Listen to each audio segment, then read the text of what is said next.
Robot chalo natau se manaton chapumu chawrakadore hairaga robot ta yenglaga nokla I robot sunu I Jack robot thola e phone paidro kanano aise mi masado kanano mi masa haibo lembi is ma oire id lesira khalure adu hairaga Jack ta onchilakpada Jack mamitto robot ta chado khayengla robot na kaino mit khuyeng dubo nang ai pamiro robot ki makokta kinna suraga minai sidi minai ni ne khana lapana lembi hoi yaure lembi su sumangda lei ising chairaga leirami piktak tauba masaduda hapen black ta setli furit white ta oversize amalili mataududa jekti nu unroba khangde khangno thora e lembi adomaina nolakpaduda ikhangna onthorakpada jeka robot ka lepaga leirami makatara I lembi jekta onsilaga naya yamna higatningbro robot su mating panga I lembi gi hoine gyan tadene thausadana jek lembi robot ta yenglaga mi machada oversize lipase nokningba hairaga robot jek punanu I lembi lei ising chairamba peredo sat pairaga anidu ta chaichalli anido nokpa chap lepi aduga punna hairai kaino leizole yamna nongdaine mina nungsidana achapo thimbi balaaga ising roi hajilene nang nupa oiramadi khangadabani ko noina ustaba yabra adu haiba loiraga lembi gi mamma phajabi thoglai robot e kaidore loi chotlade robot na khumba langdingai lembi da sat khumla I ima nipi yengbada pukrida tasle haye is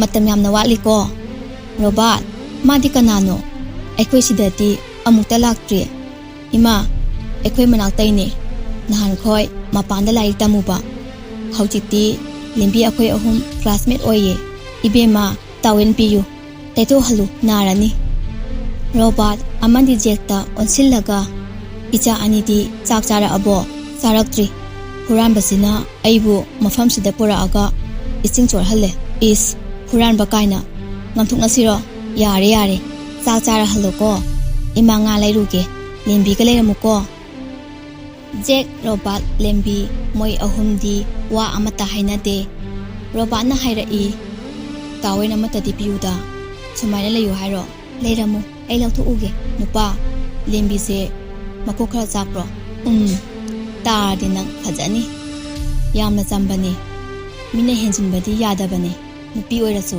ado ai kainoma khalaibo kari haiba hojikido na beibo funa bataliko mi pi inge dai nungsijara aga taning de he lembi tawen ama pairaga tholai robot ta yenglaga tawen pira e se teito o robot na loge tawbata jekna satmuli anduga ai hana teitoke yamna inge tawbane mi siba yawni se ai koi saidaga hanarakanu noi ada hanauto ai koi sidaga tamna hanbinu phajabi hallatuna chak thonglaga harau makhoi punta habo hautaba thidana chamina khre khawkhre nongmaso lembina nongma mamana lau pengba chakhibata mapada hairai babu ai ima gi nahta chaluge ima do waramlani ai mungai haksiluge ichawana banida babungsu thaba maphamda matam kharadi leirani kaigino babu aina yauriba thaba mapudo Kerala da thani ahum laini hairi aduna thabakto aina jingsin hodoribani anta babu kanaga leideno ada moigi maza singa maga yamna phai moigi tawbiman kaidongda kawba yadeko ato ai ima manata chalukhige hoi mama gi manata laklaga lembina ima ai ima gi mahusilage ima karo chak weramlabane mama na hairai tegi laino ima wadene as yare karo hoi lembina mama gi mahut sinduna low pengli Loiraga karakpada nungthingi pung ani tare. Mayum yongnaba lakpada nupi amana. Kainomta hange. Lembi onthoraklaga yenglakpada lesi oirami. Laisina khonda yamna hautana. Nangoire. Ai nang thiraine kai leike. Nang aiga wari khara sanase. Ai swaida ngairamge. Yani ngairamdrasu. Hauji atum habiro. Usittaba mino ama tauraga. Yamna pagsaye. Lekhome nang taibado. Haida loirabo. Loidri. Hairo. Lesina makha tarai. Nang sungkara anu. Aidi kai kari doiba. Nang na maram oiraga.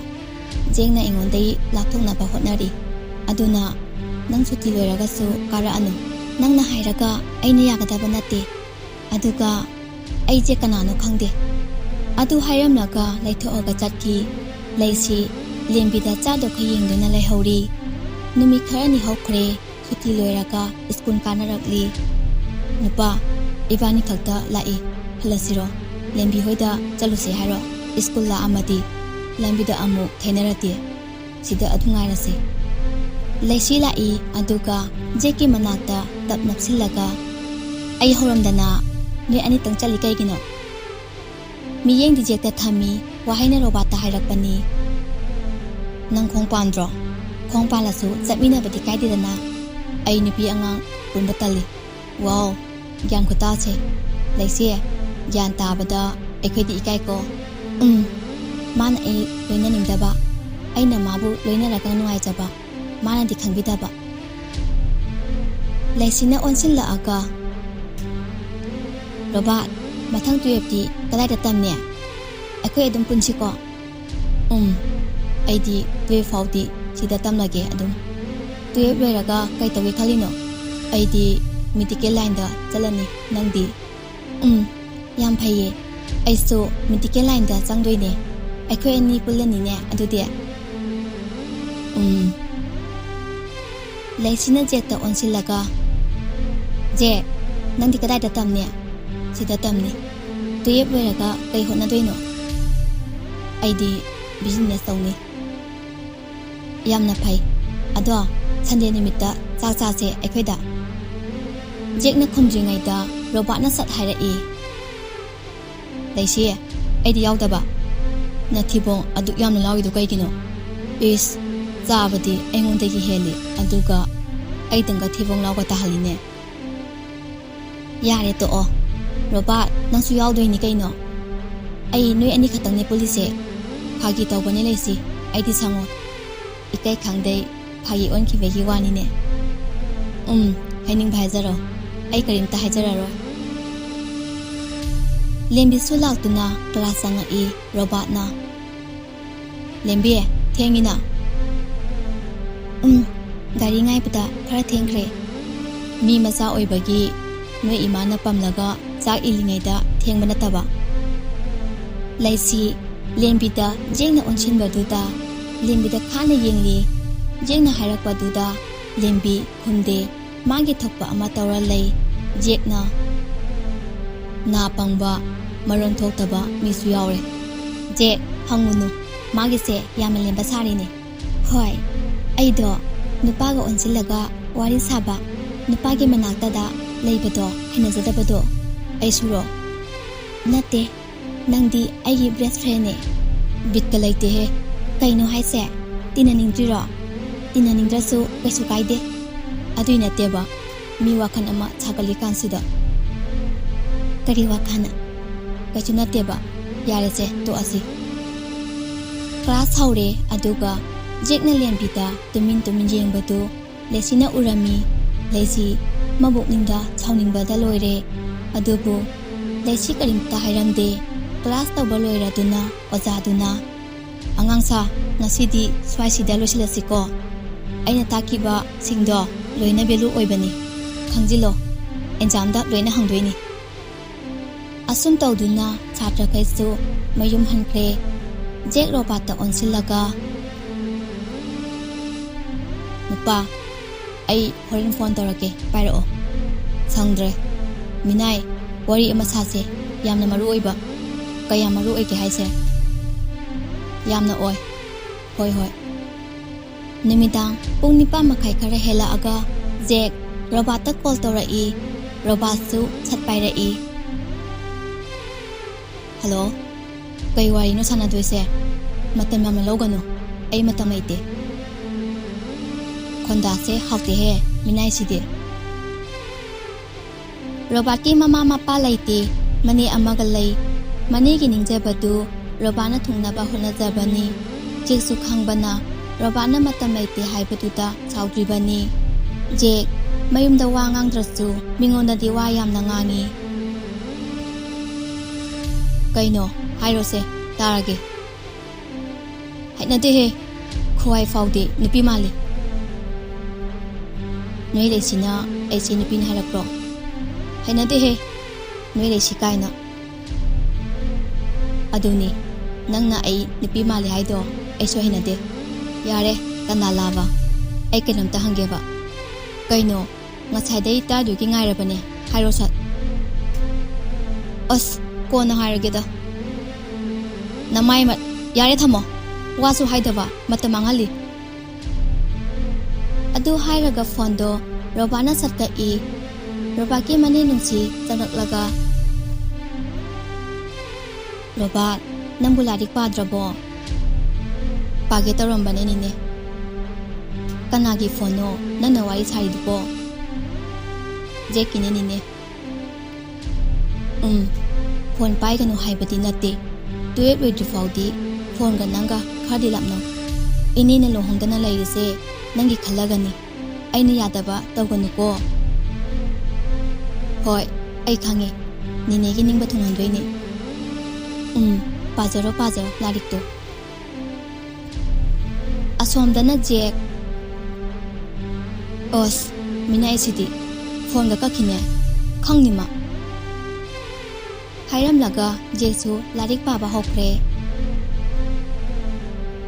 somdana lembi phamung kakhatuna masu makhongdo phaju chutintuna masu larik pari phajabi changlaktuna macha da yinglaga ibema tumna bataro hayengdi nanna haudoini nangki pabung thaba mafamda leidoini na ayukta lai khoiramba chatnaba hairami hoi tumage Sigi mate sidang lusin kige hoi thengna leiranu asum tawduna lembisu tumna batawri mama na hairambagi matung inna nongalaga lembi ngana hawatuna thabak lusinba loiraduna laiduk thari mama phajabina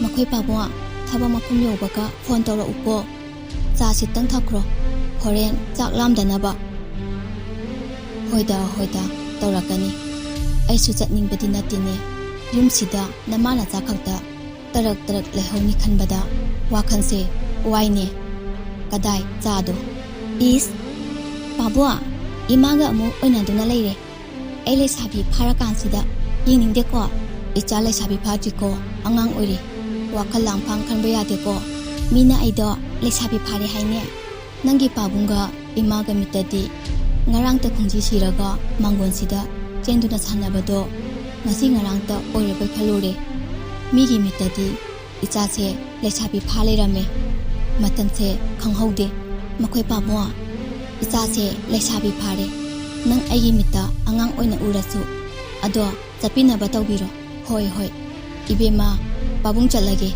namaga phajana leiramu hoi babung ado aigi phone amati lebiu ko hoi Mama ai chale ko tolen thoki baga phajabi gi ye thangba pambomdo jonglai aduda masada onsinduna ibema pambomse yamna jongi nang pabungse phatalungda thokdoi jalo imanu sibe pabung ka chu tawri mi thabak chakhibado ka chu tawri ba yamna henjunu ba hoi ka chu tawda basu oisanu jangasi imungda ayuki pungta rom ta bata nupa ama hobi chalaktuna phajabi pu laktuna kaurai iteima hoi teimo iteima le tabro hoi teima lembi kai tawrage talu khoi lembi noi madi imungda leye kai tawrage ba nasaga to ipapa khali do noi ma ko ro hoi ba ꯍꯥꯏꯕ ꯂꯣꯏꯗ꯭ꯔꯤꯉꯩꯗ ꯐꯖꯕꯤ ꯊꯣꯛꯂꯛꯇꯨꯅ ꯂꯨꯈꯣꯏꯗ ꯀꯧꯔꯛꯏ꯫ ꯂꯨꯈꯣꯏ, ꯀꯩꯗꯧꯕ ꯌꯥꯎꯔꯒꯦ? ꯇꯥ ꯇꯣꯂꯦꯟꯗꯣ꯫ ꯂꯨꯈꯣꯏ ꯃꯈꯥ ꯇꯥꯅ ꯋꯥ ꯉꯥꯡꯕ ꯉꯝꯗ꯭ꯔꯦ꯫ ꯂꯨꯈꯣꯏꯒꯤ ꯃꯇꯧꯗꯣ ꯎꯔꯒ ꯐꯖꯕꯤ ꯑꯃꯗꯤ ꯂꯦꯝꯕꯤ ꯄꯥꯈꯠꯂꯤ꯫ ꯂꯦꯝꯕꯤꯅ, ꯇꯥ ꯂꯨꯈꯣꯏ, ꯄꯥꯕꯨꯡ ꯀꯩꯗꯧꯔꯦ ꯍꯥꯏꯕꯅꯣ? ꯃꯌꯦꯛ ꯁꯦꯡꯅ ꯍꯥꯏꯕꯤꯔꯛꯑꯣ꯫ ꯂꯨꯈꯣꯏ, ꯅꯪ ꯇꯥ ꯇꯣꯂꯦꯟ ꯀꯩꯗꯧꯔꯦ? ꯇꯥ ꯇꯣꯂꯦꯟꯗꯣ ꯍꯧꯖꯤꯛ ꯑꯉꯟꯕꯒꯤ ꯕꯁꯇ ꯑꯦꯛꯁꯤꯗꯦꯟ ꯊꯣꯛꯄꯗ ꯇꯥ ꯇꯣꯂꯦꯟꯗꯣ ꯂꯩꯈꯤꯗ꯭ꯔꯦ ꯍꯥꯏꯌꯦ꯫ ꯍꯥ? ꯀꯔꯤ ꯍꯥꯏꯕ? ꯂꯨꯈꯣꯏ, ꯇꯥ ꯂꯨꯈꯣꯏ, ꯅꯪꯅ ꯍꯥꯏꯁꯤꯕꯨ ꯆꯨꯝꯃꯕ꯭ꯔꯣ? ꯂꯦꯝꯕꯤ, ꯏꯇꯩꯃ, ꯑꯁꯦꯡꯕꯅꯤ, ꯑꯆꯨꯝꯕꯅꯤ꯫ ꯃꯤꯑꯣꯏ 3 ꯂꯩꯈꯤꯗ꯭ꯔꯦ, ꯃꯔꯛꯁꯤꯗ ꯇꯥ ꯇꯣꯂꯦꯟꯁꯨ ꯌꯥꯎꯈ꯭ꯔꯦ꯫ ꯅꯪꯉꯣꯟꯗ ꯀꯅꯥꯅ ꯍꯥꯏꯔꯛꯏꯅꯣ? ꯑꯩꯈꯣꯏꯒꯤ ꯑꯉꯥꯡ ꯑꯃꯅ ꯍꯥꯏꯔꯛꯄꯅꯦ꯫ ꯐꯖꯕꯤ ꯃꯀꯣꯛ パイꯔꯒ ꯂꯩꯃꯥꯏꯗ ꯂꯩꯊꯈ꯭ꯔꯦ꯫ ꯃꯇꯧꯗꯨꯗ ꯂꯦꯝꯕꯤ ꯂꯨꯈꯣꯏ ꯑꯅꯤꯅ ꯐꯖꯕꯤꯕꯨ ꯋꯥꯈꯜ ꯇꯥꯅꯕ ꯌꯥꯝꯅ ꯀꯟꯅ ꯍꯣꯠꯅꯔꯤ꯫ ꯂꯦꯝꯕꯤ ꯀꯞꯇꯨꯅ ꯍꯥꯏꯔꯛꯏ, ꯏꯃꯥ, ꯀꯩꯅꯣ ꯇꯧꯔꯤꯁꯤꯕꯣ? ꯁꯦ, ꯍꯧꯒꯠꯂꯣ꯫ ꯄꯥꯕꯨꯡ ꯃꯅꯥꯛꯇ ꯆꯠꯁꯦ꯫ ꯁꯦ, ꯏꯃꯥ, ꯍꯧꯒꯠꯂꯣ꯫ ꯂꯦꯝꯕꯤ ꯂꯨꯈꯣꯏ ꯄꯨꯟꯅ ꯍꯣꯠꯅꯗꯨꯅ ꯐꯖꯕꯤꯕꯨ ꯋꯥꯈꯜ ꯇꯥꯍꯜꯂꯤ꯫ ꯐꯖꯕꯤꯅ ꯀꯞꯄꯒ ꯍꯥꯏꯔꯛꯏ, ꯃꯈꯣꯏ ꯄꯥꯕꯨꯡ, ꯑꯩꯅ ꯇꯥꯔꯤꯕ ꯄꯥꯎꯁꯤꯕꯨ ꯀꯔꯤꯅꯣ? ꯏꯇꯩꯃ, ꯇꯥ ꯂꯨꯈꯣꯏꯒꯤ ꯍꯛꯆꯥꯡ ꯂꯧꯕ ꯆꯠꯁꯦ꯫ ꯂꯨꯈꯣꯏ, ꯑꯩ ꯀꯩ ꯍꯥꯏꯗꯣꯏꯅꯣ? ꯅꯪ ꯇꯥꯗꯁꯦ ꯑꯩꯕꯨ ꯋꯥꯔꯧꯔ ꯆꯠꯈꯔꯦ꯫ ꯇꯣꯂꯦꯟꯒꯤ ꯑꯁꯤꯕ ꯍꯛꯆꯥꯡꯗꯨ ꯐꯖꯕꯤ, ꯂꯦꯝꯕꯤ, ꯂꯨꯈꯣꯏ ꯃꯤꯑꯣꯏ ꯈꯔꯒ ꯃꯁꯥ ꯂꯧꯔꯨꯔꯦ꯫ ꯄꯣꯂꯣꯏꯅꯕ ꯇꯧꯔꯤ ꯐꯖꯕꯤꯅ꯫ ꯃꯈꯣꯏ ꯄꯥꯕꯨꯡ, ꯅꯪ ꯌꯥꯎꯗꯅ ꯏꯃꯥ ꯏꯆꯥꯕꯨ ꯀꯔꯝꯅ ꯍꯤꯡꯉꯨ ꯍꯥꯏꯕꯅꯣ? ꯑꯩ ꯅꯪ ꯌꯥꯎꯗꯅ ꯀꯔꯝꯅ ꯂꯦꯜꯂꯨ ꯍꯥꯏꯕꯒꯦ? ꯁꯦ, ꯍꯧꯒꯠꯂꯣ꯫ ꯅꯪꯅ ꯍꯥꯏꯔꯝꯗꯥꯏꯅꯦ, ꯑꯋꯥꯕ ꯋꯥꯈꯜ ꯈꯟꯒꯅꯨ, ꯅꯨꯡꯉꯥꯏꯅ ꯂꯩꯔꯝꯃꯨ ꯍꯥꯏꯅ ꯍꯥꯏꯔꯝꯗꯥꯏꯅꯦ꯫ ꯑꯗꯨꯒ ꯀꯔꯤꯒꯤꯅꯣ ꯑꯩꯉꯣꯟꯗ ꯑꯁꯨꯛ ꯋꯥꯕ ꯄꯣꯠꯂꯨꯝ ꯑꯃ ꯍꯥꯞꯂꯝꯃꯤꯕꯁꯦ? ꯁꯦ, ꯃꯈꯣꯏ ꯄꯥꯕꯨꯡ, ꯍꯧꯒꯠꯂꯣ꯫